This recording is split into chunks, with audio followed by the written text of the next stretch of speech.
Shalom, bruchim habayim. Welcome to this video. In this video, we are going to talk about the root yud dalet ein. You might know the verb לדעת, to know.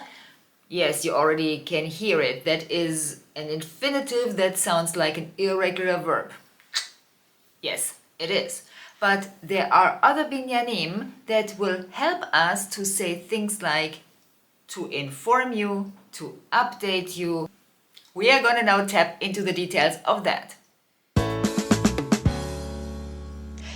When we look at this root, the first thing that we have to ask us, what's the gizra? The gizra is a subcategory of within the roots.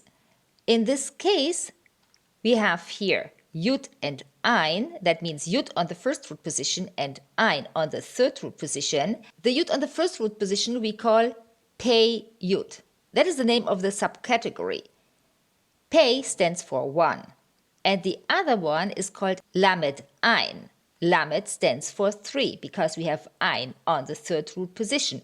Now you might wonder, why is that important? Let me tell you. First of all, the most important here is the pei yud, because this changes the spelling and the conjugation. So it changes the standard rules. And the next time you wonder, why is this the conjugation of that verb? You have to look at the gizra. When it is pei yud, for example, there are many gizra, then this might be the explanation. Whereas lamed ein only changes the pronunciation.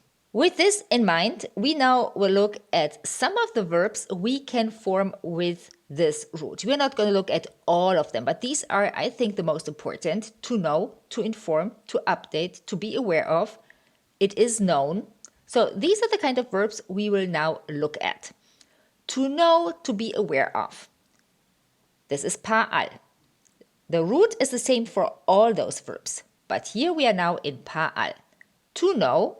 This is the normal verb that you know. We come to this in a second.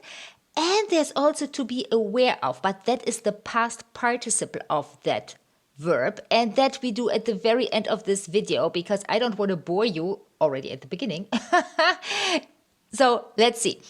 Let's start with the normal verb, לדעת.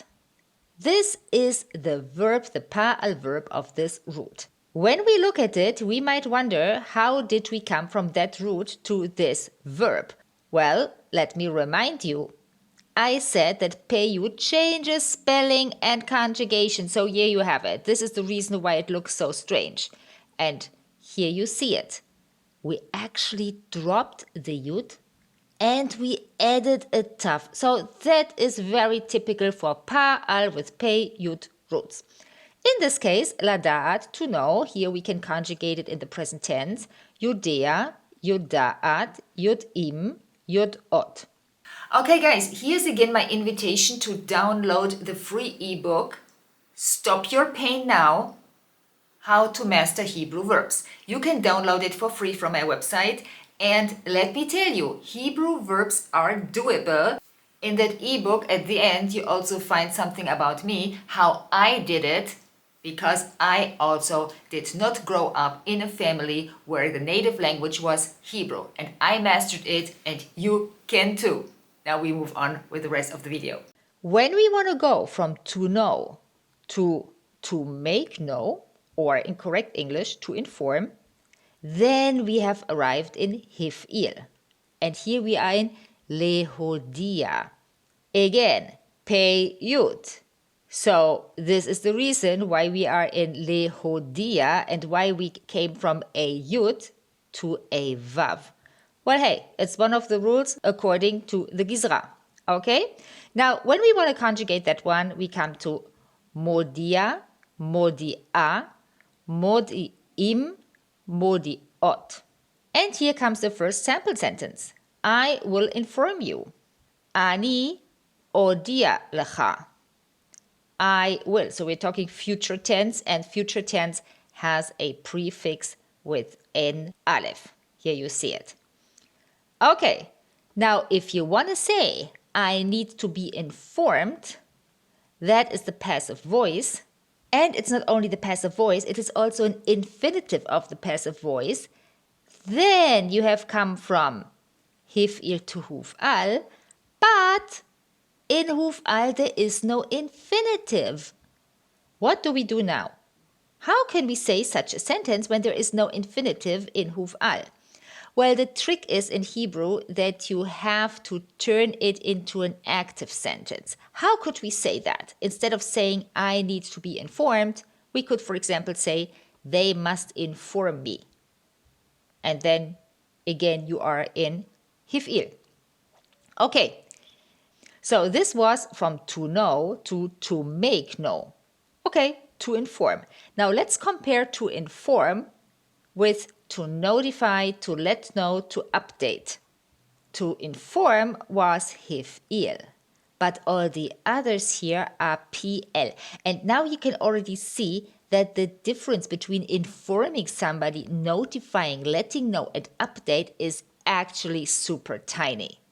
So you can really use both hif'il and PL, and it's a nuance if you say one or the other. It's not a mistake, really. Okay, so we had here in hif'il lehodia, and now we come to leyadea. Again, it is peyud, so that of course also affects PL. And this is the reason why we have here, where we have the yud, we have a double yud in PL, leyadea. And here is the present tense conjugation. Meyadea, meyadaat, meyadim, meyadot. Sample sentence. They notify the parents of all students. Hem meyadim lehorim shel kol hatalmidim. Okay? Now, as I promised you at the beginning, we had also to be aware of, and I said it's a past participle. Well, I'm not going to explain in this video in all length what is a past participle. However, the past participle is something that is a situation that has been already completed. That is the general definition of a past participle. The past participle is called pa'ul. And now you will also in a minute see why it is called pa'ul. Where does that name come from? Okay, let's ask the Shmuel Bolosky 501 Hebrew verbs. And I always say that at this point, you must have that book at home. Forget all the apps. Every app has a mistake. This book has no mistakes.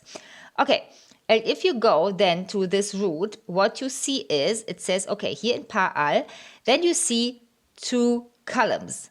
What does that mean? Well, here you have the so-called normal verb. Yodea, yoda'at, yod'im, yod'ot. And next to it, you have the past participle, yadu'a. So, a'u. This is why you have pa'ul. However, when it comes to the translation, we have to look for a moment, how do you say things in English and how do you say it in Hebrew?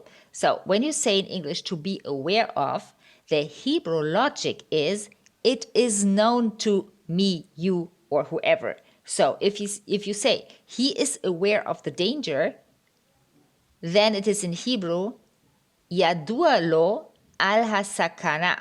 He is aware of. That's how you would say it in English. But in Hebrew, it is the danger is known to him.